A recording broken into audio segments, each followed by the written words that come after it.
জ্যেষ্ঠ আইনজীবী তৈমুর আলম খন্দকার বলেছেন, ব্রিটিশরা যখন 4 জন লোক এক জায়গায় হয় তখন তারা একটা ক্লাব করে, আর বাংলাদেশে আমার মনে হয় 10টা বাটপার এক জায়গায় হলে একটা ব্যাংক করে। তিনি আরও বলেন, এক ব্যাংকের ঋণখেলাপি অন্য ব্যাংকের পরিচালক।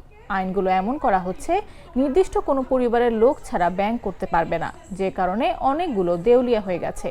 বৃহস্পতিবার নারায়ণগঞ্জ শহরের মাছদাইর এলাকার বেগম রোকেয়া খন্দকার পৌর উচ্চ বিদ্যালয়ের একটি অনুষ্ঠানে প্রধান অতিথির বক্তব্যে তৈমুর আলম খন্দকার এসব কথা বলেন। আগে মানুষের আস্থার জায়গাটা চলবে।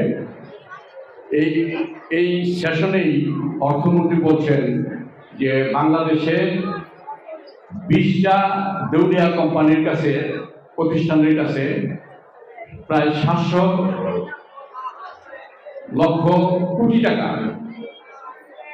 এই বাংলাদেশের জনগণের পাওনা, এবং সেই টাকাটা তারা দেউলিয়া হয়ে গেছে, সেই টাকাটা আত্মসাৎ হয়ে গেছে, দেশে বিদেশে এই টাকাটা মানি লন্ডারিং হয়ে গেছে। এবং এই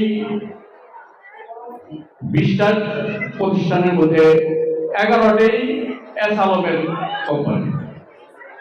এই এস আলমরা ব্যাংক লুট করে ফেলছে। এখন এস আলমরা নাই, কিন্তু তারা যে ফিরে আসবে না সেটা তো নিশ্চয় করে। এস আলমের কর্মচারী হলো বাংলাদেশের রাষ্ট্রপতি। এবং আমার একটা আশ্চর্য লাগে যে ব্রিটিশের জন্য 4 জন লোক একখান হয়, তারা একটা ক্লাব করে। আর আমার মনে হয় যে বাংলাদেশে যদি 10টা বাটপা, 10টা অসৎ লোক এক জায়গায় হয়, তারা একটা ব্যাংক করে। এবং এই এক ব্যাংকের ডিফল্টার হয়ে যায় আরেক ব্যাংকের ডাইরেক্টর।